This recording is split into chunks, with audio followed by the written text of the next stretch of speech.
The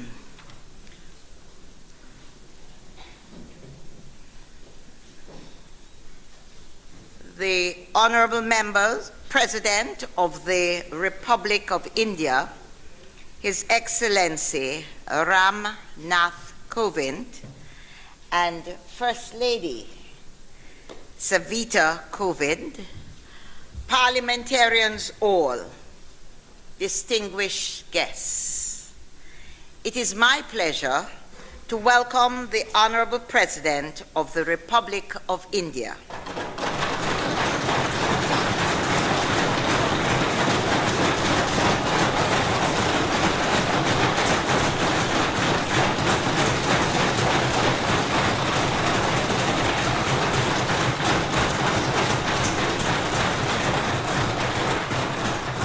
His Excellency Ram Nath Kovind to the Parliament of Jamaica.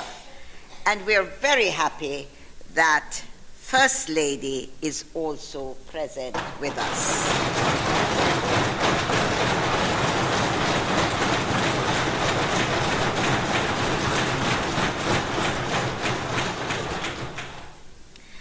The governments of Jamaica and India share a strong commitment to democratic ideals. And it is truly significant, therefore, that you should visit our Parliament, Your Excellency, at this very time, when Jamaica and India celebrate milestones in democracy. Jamaica's 60th anniversary of independence and India's 75th year of independence.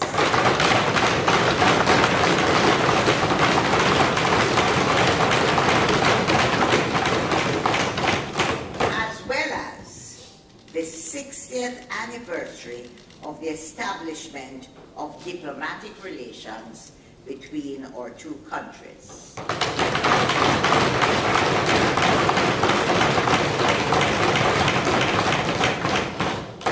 Members, it is our honor to have you with us this morning, Your Excellency, and we look forward to your address later. Prime Minister.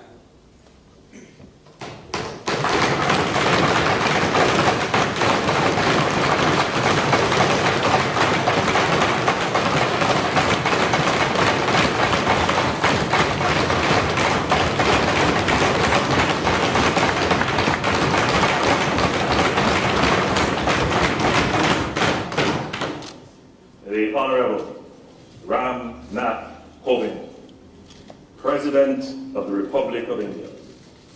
The Honorable Marissa Dalrymple Philibert, Speaker of the House of Representatives. Senator, the Honorable Tom Tavares Finson, President of the Senate, parliamentarians, all other honored guests, and I pause to recognize First Lady Sativa Kovind.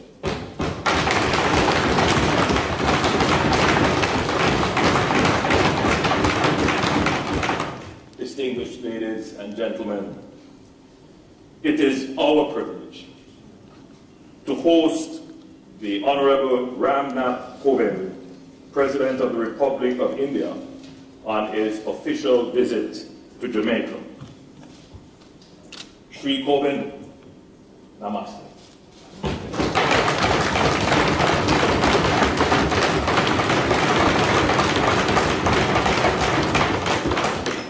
I join in welcoming you to this specially convened joint sitting of Parliament and look forward to your remarks during this morning's proceedings. We consider it an honor that you have accorded us this visit, the first by an Indian head of state to Jamaica.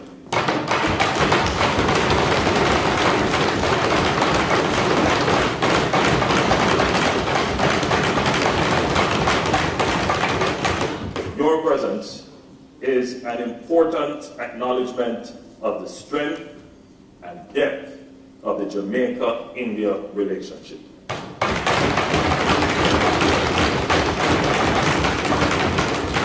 We are pleased that India, the world's largest democracy, is represented through you, Mr. President, here at our Parliament, which embodies Jamaica's own demonstrated commitment and adherence to democracy and good governance.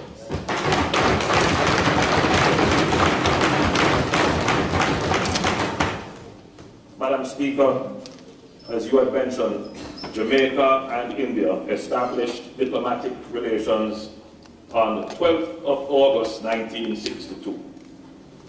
We will celebrate our diamond anniversary of formal relations this year, but we recognize that our relationship began more than 175 years ago, in 1845 to be exact, with the arrival of the first Indians at Old Harbor in St. Catherine.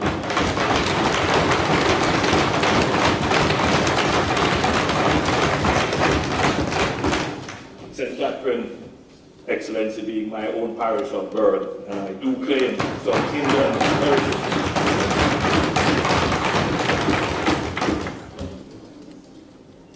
The long-standing history of collaboration and friendship between Jamaica and India has been central to the economic, cultural, and social development of our island. Our social mosaic has been enriched by the contribution of Jamaicans of Indian descent and the Indian diaspora in Jamaica, who have provided unquestionable commitment to the growth and advancement of Jamaica.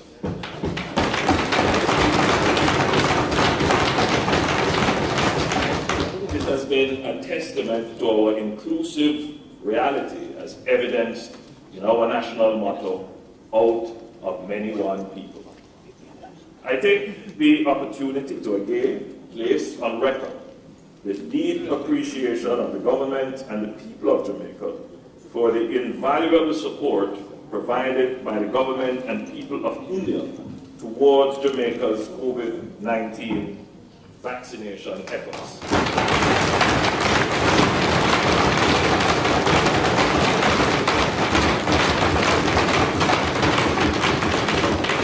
India was the first country to respond to Jamaica's urgent call for vaccines. I myself, Excellency, was amongst the first recipients of the dosage graciously provided by our Indian brothers.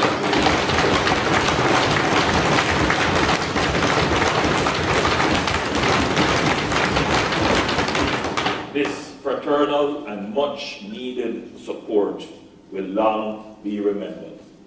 We thank you.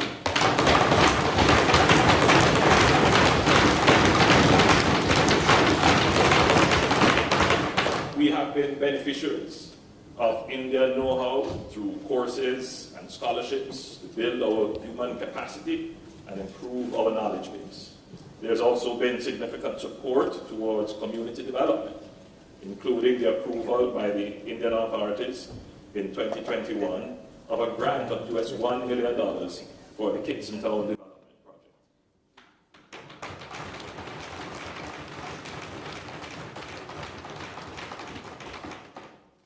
On a lighter but still very important note, India has been a gracious partner towards cooperation in health and sports and other areas of infrastructure development, but in sports in particular.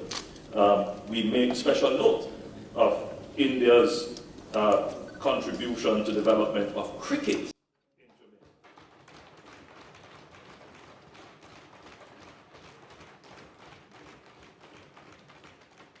Including being instrumental in providing funding for the provision of floodlights at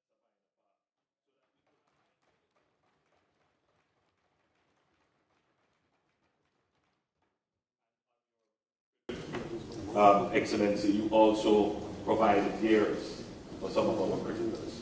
We note with great appreciation.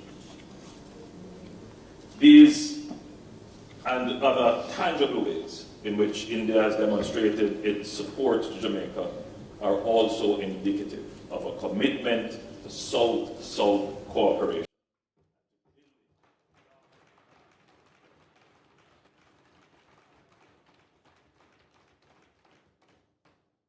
Madam Speaker, members, India has a proud tradition of providing stellar intellectual leadership globally. Your country, Mr. President, has been instrumental in deepening our understanding of and appreciation for the arts and sciences. India also stands as the birthplace of two major religions and multiple spiritual doctrines and philosophies that have influenced religious and cultural practices all over the world, including here in Jamaica. Modern India has therefore found its rightful place and is being appropriately recognized as a center of scientific and technological advancement, particularly in the areas of information technology, medicine, and agriculture. Through the astute leadership provided by Prime Minister Modi, who I consider a friend, India has successfully combined age-old and well-proven traditions and values with cutting-edge innovation, while simultaneously diversifying and expanding its outreach to create a dynamic, vibrant, and innovative society. Parliamentarians all, the government of Jamaica is committed to deepening its relations with India. We have done so through the establishment of the High Commission of Jamaica in New Delhi, which has been in operation since September 2020.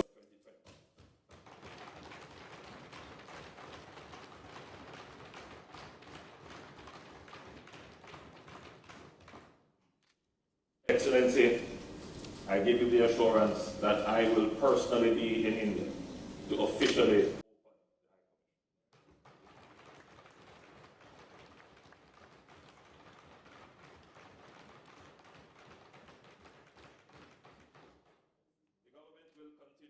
work towards expanding the Jamaica-India partnership, which has been strengthened during President Coven's visit. Yesterday, a memorandum of understanding was signed to increase cooperation in the field of diplomatic training.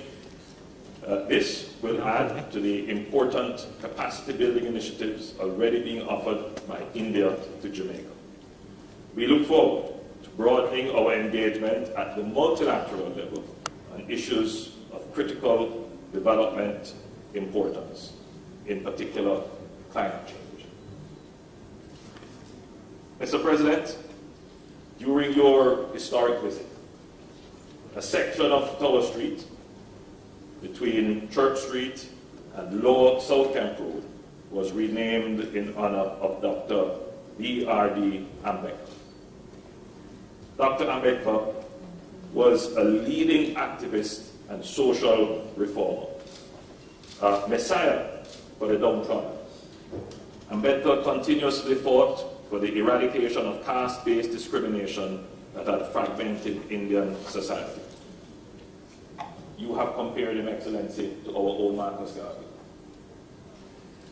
Ambedkar himself was the victim of discrimination, inequality, and prejudice.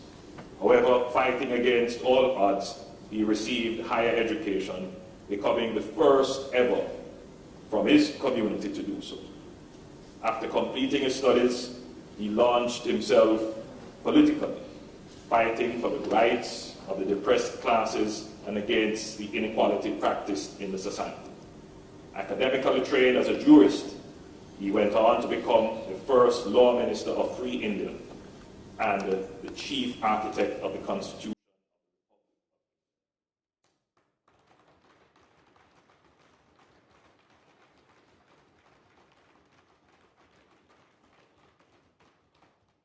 It is therefore fitting that a section of a road in the vicinity of our Supreme Court was renamed in his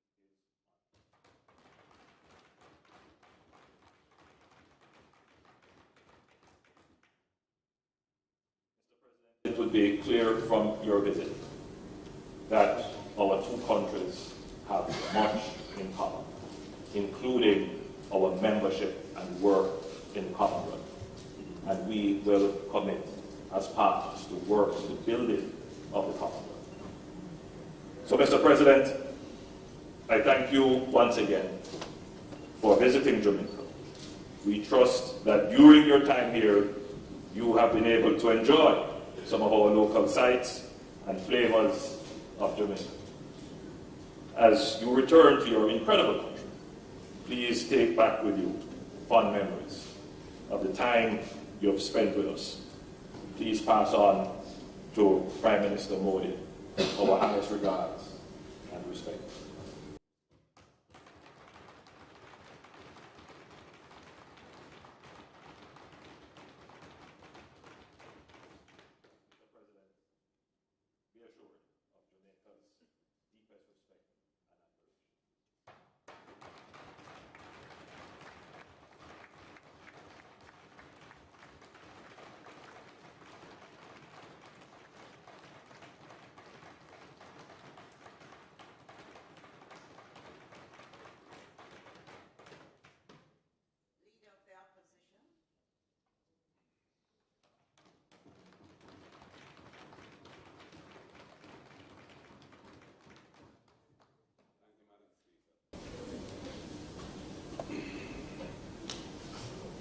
Your Excellency, Sri Ramnath Kovind, First Lady, your delegation from the Republic of India, Prime Minister, parliamentary colleagues, ladies and gentlemen. It is an honor for us to welcome you to Jamaica and to our nation's parliament. President Kovind has distinguished himself in various important leadership roles in India, including as a former governor and member of parliament. And throughout his career in public life, he has been a consistent and fervent advocate for the social protection of India's most vulnerable, access to education, and protection of women's rights. The 4 days of your visit to Jamaica will be marked in history as a significant milestone in Jamaican-Indian relations, and as has been said, this is the first such visit of an Indian president to our shores. India's relationship with Jamaica is forged through a common history of colonial experience, our resistance to oppression, and our determination to achieve freedom and full independence for our people. From cooking with curry to a passion for the game of cricket, Jamaica and India have cultural connections which lie deep in the hearts of our respective peoples. And we are able to communicate easily because we use a common language. We enjoy the Bollywood films on our screens, as you enjoy the accomplishments of Chris Gayle and Andre Russell on your IPL pitches.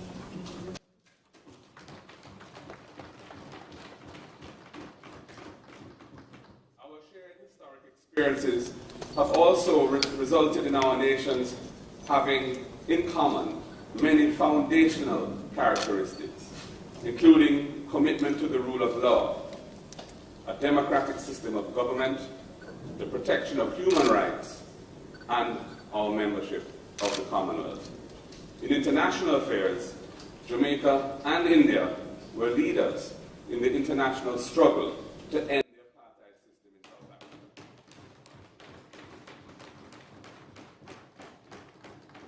And both nations helped to forge an independent, non-aligned path for developing nations amidst the political polarization of the Cold War era. As has been said, Jamaica has benefited and is continuing to benefit tremendously from friendly relations with India, from which have sprung numerous bilateral partnerships which have assisted our national development and have created opportunities for our people. Over many years, India has demonstrated generous support for Jamaica and other states in the Caribbean and remains committed to the development of our region and fostering Commonwealth unity. Through the CARICOM Development Fund, India has invested in our economies, providing financial and technical assistance in critical areas such as renewable energy, physical infrastructure, and the development of our human resources. We note with admiration the rapid pace of India's economic development over the past 2 decades, and indeed, India is projected to have the fastest growing economy of any major economy in the world this year.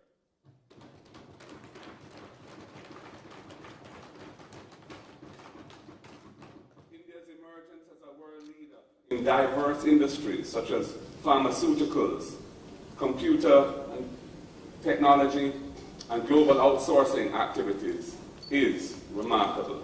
Your strategic investments in the education and training of your people have borne fruit, helping to drive your economy forward with a high level of global competitiveness and in emerging industries. As a testament to this success, Indians now provide senior executive positions in many of the current large companies across the world. Many household names, including in the West, are now managed at the highest level by Indian nationals. Of particular note is India's remarkable pace of adoption of a most profound digital transformation, which has effectively penetrated all levels of your population. It is driving efficiency in your economy, it is supporting the high levels of economic growth of which I spoke, and it is helping to uplift vulnerable and marginalized segments of your vast population. We salute you for your innovativeness.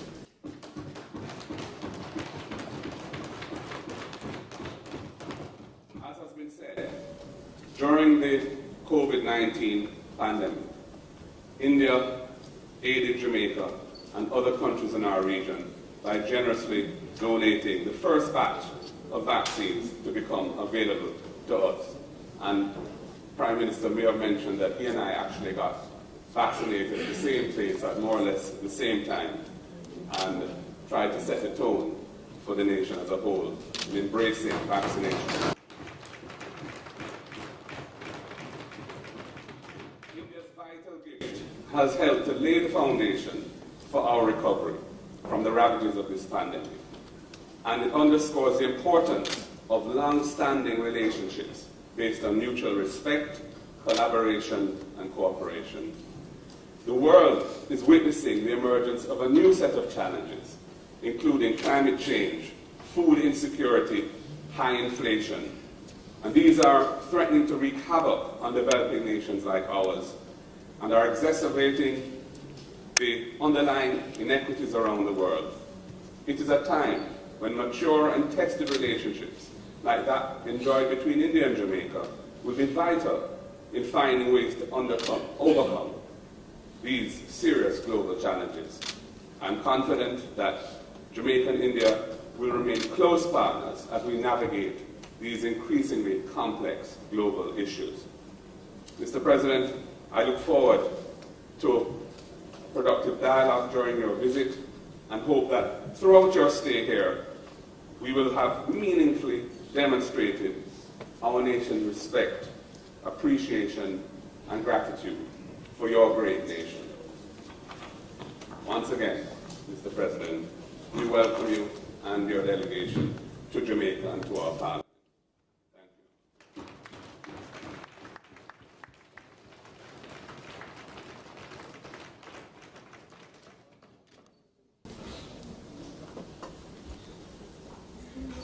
I now invite His Excellency Ram Nath Kovind, President of the Republic of India, to address this joint sitting of the Honorable Senate and the House of Representatives.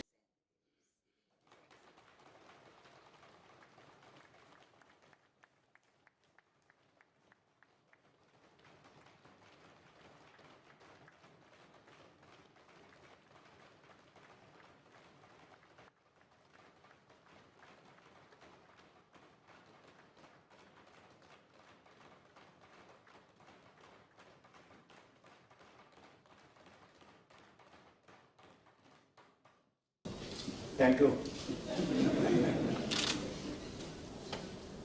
Honorable Speaker, Madam Marisa, Dalrymple Filbert,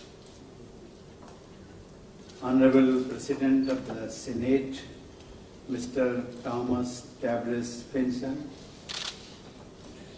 the Most Honorable Prime Minister, Mr. Andrew Holness, Leader of the Opposition, Mr. Mark Golding, Honorable Ministers, distinguished members of the House of Representatives and the Senate, especially invited guests, ladies and gentlemen. I am deeply honored to be addressing the joint sitting of both the Houses of Parliament today. Madam Speaker, as the constitutional head of the world's largest democracy, I feel delighted and honored to speak to this august gathering of the leaders of the vibrant democracy of Jamaica. Let me also state at the outset that being in Jamaica, experiencing its lively culture and meeting its even livelier people is something I was eagerly looking forward to. The soul-stirring songs of Bob Marley, reggae music, sports superstars, as well as the warm and welcoming nature of the Jamaicans are well known the world over. So are your Blue Mountain coffee and the beautiful beach.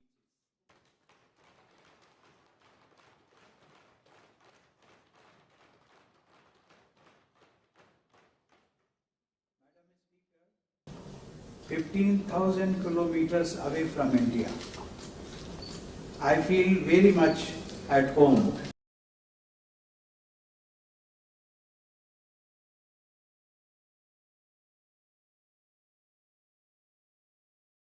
Why not?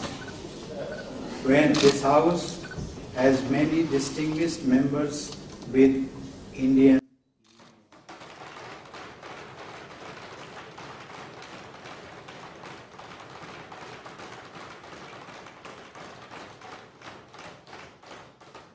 Jamaica has welcomed Indians with open arms and given them dignity and respect. As a result, not just politics, but business, music, sports, dress, and food have all witnessed rich Indian presence.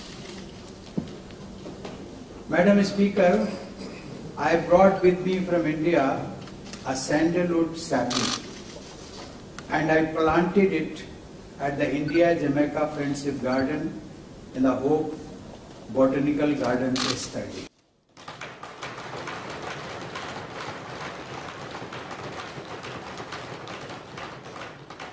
I am confident that this sapling one day will grow into a tree and enrich the garden with its warm fragrance, much like the Indian community has grown and is contributing to the development of Jamaica.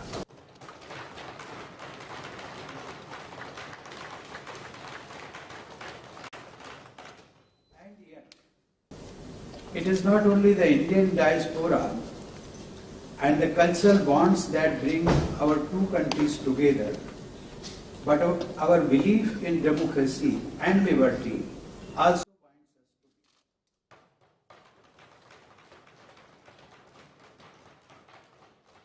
The idea that all citizens are created equal is a center pillar of the Jamaican Constitution. Our founding fathers too shared the same belief and sought individual liberty for every citizen in India. They created a modern nation with freedom, democracy, and equality as its soul, and in doing so, they ensured that we continue to celebrate unity in diversity, which is so similar to Jamaica's motto of out of many.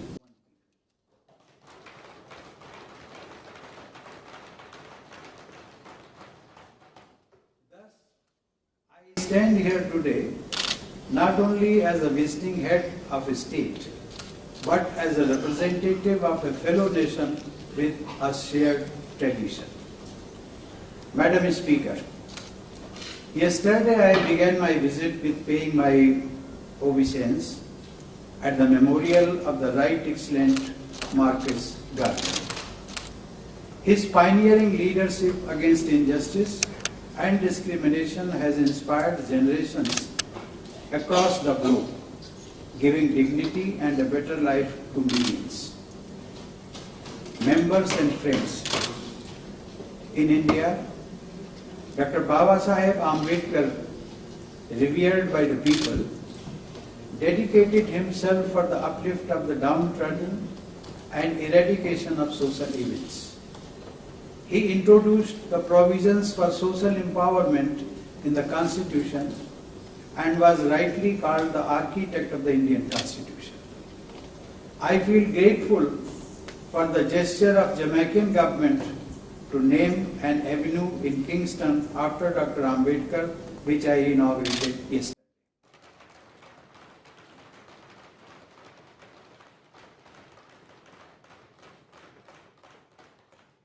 Madam Speaker, it is indeed heartening to see that Jamaica has adhered to the ideals of democracy in letter and spirit since its independence 60 years ago. With an increasing role of women in the public sphere, Jamaica is setting the norms for others to emulate.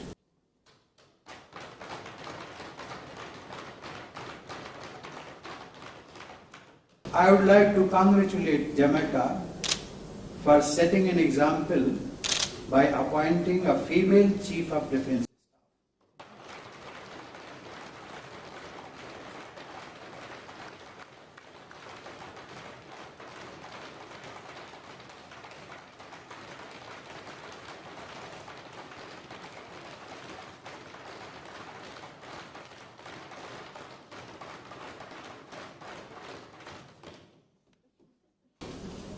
Madam Speaker, with ample natural resources, strategic location, young population and dynamic leadership, Jamaica is poised for even greater economic success. Its leadership in the CARICOM region, international rules-based behavior, and the desire to shoulder greater responsibility make it a partner of choice for other countries.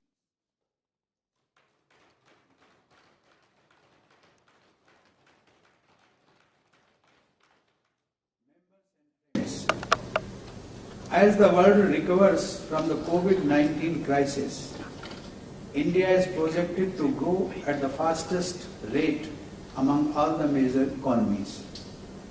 We have increased agricultural productivity many times over since independence, becoming a net exporter of food grains. India is also known as the pharmacy of the world.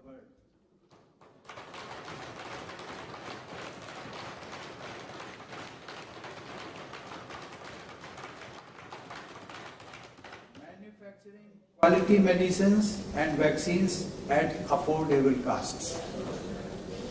India has crossed the renewable energy capacity of 150 gigawatts and has set itself a target of 450 gigawatts by 2030. We have also taken the lead in the International Solar Alliance to promote solar energy worldwide. India's space program has made great advances. We are one of the select countries to send an orbital mission to Mars, in addition to regularly launching satellites for countries around the world. India is poised to become a knowledge economy that creates, disseminates, and utilizes knowledge to promote growth and development. Today, India and Indians are taking the lead in research and development on cutting-edge technologies like artificial intelligence, machine learning, and metaverse that formed the basis of the fourth industrial revolution. India is also the hub of startups and innovative technologies and is among the top 3 countries having the largest number of unicorns. Madam Speaker, a special reference must be made to India's education sector, particularly its world-renowned institutes of excellence, with many of the alumni of the prestigious Indian Institutes of Technology and Indian Institutes of Management heading the largest businesses and technology companies of the world.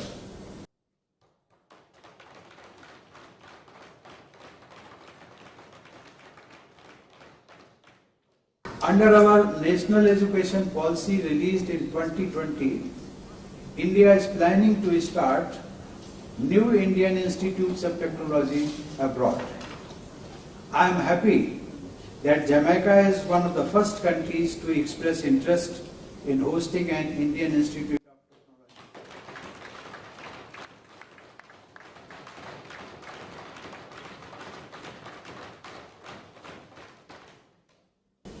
The National Education Policy has also opened up specialized technical courses in premier Indian colleges and universities for foreign students. Jamaican students should take advantage of this opportunity by studying at some of the best institutions respected globally, charging only a fraction of the cost compared to Western institutions.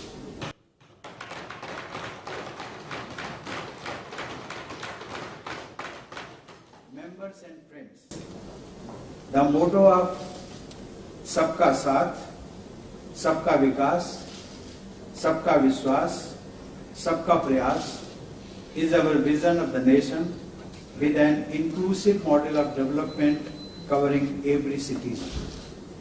At the same time, it is a celebration of our diversity, the strength of social harmony, and a commitment to individual liberties and rights. This is the timeless ethos of our culture. This is the core of our constitution and also the foundation of our future.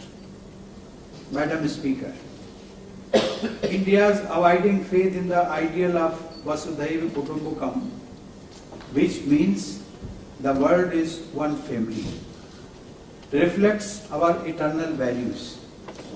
India provided medical assistance to more than 100 countries during the peak of the pandemic and also reached out with COVID-19 vaccines to many countries, including your country.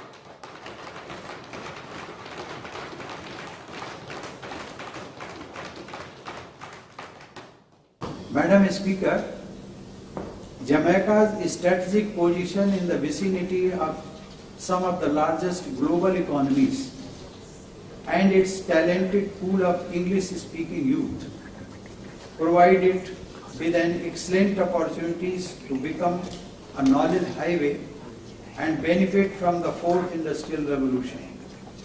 India shares Jamaica's Vision 2030 goals of empowering its people and ensuring a secure, cohesive and just society while becoming a prosperous and sustainable economy. India is ready to partner with Jamaica and share its technical skills, knowledge and expertise which could transform Jamaica's education and businesses.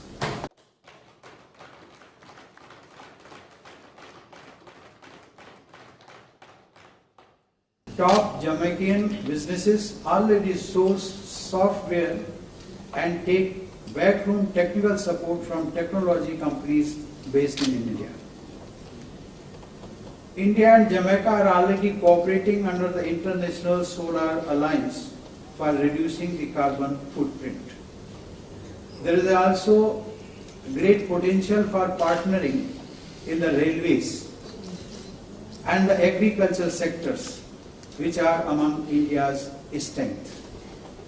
For a country with less than 3 million people, It is amazing to see Jamaica's dominance in athletics at the Olympics, World Championships, and other premier sporting events.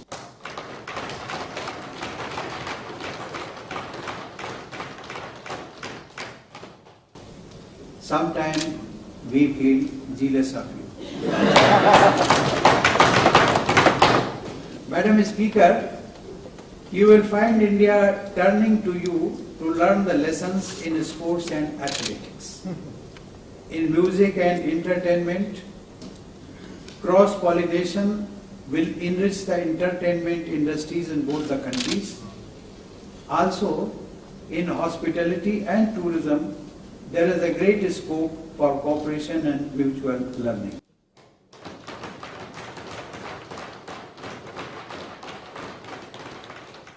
Members and friends, I am confident that our convergences and complementarities will be mutually beneficial. As we celebrate the completion of 60 years of our diplomatic relations, let us derive inspiration and strength from our growing partnership, our foundational principles, and shared values. Let us continue to work together to convert our shared ideals into practical cooperation and to create a more equitable world order. Our partnership will not just lead to building a bright future for our people, but will also act as a bridge to a more united, humane, and prosperous world. I want to recall the expansive worldview of Mahatma Gandhi, the father of the Indian nation, expressed by him while he spoke of the purpose of freedom for India. And I quote, "I want the freedom of my country so that other countries may learn something from my free country, so that the resources of my country may be utilized for the benefit of mankind." Unquote.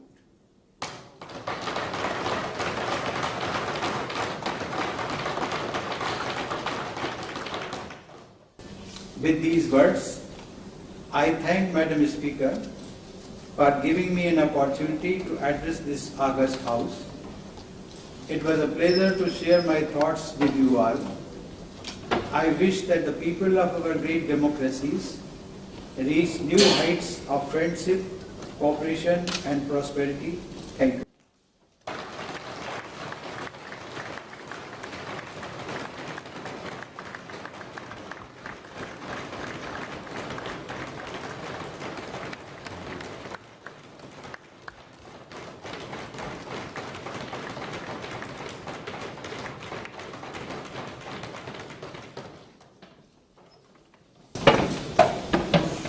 Mr. President, on behalf of the Parliament of Jamaica, I wish to thank you for your gracious speech, which captured.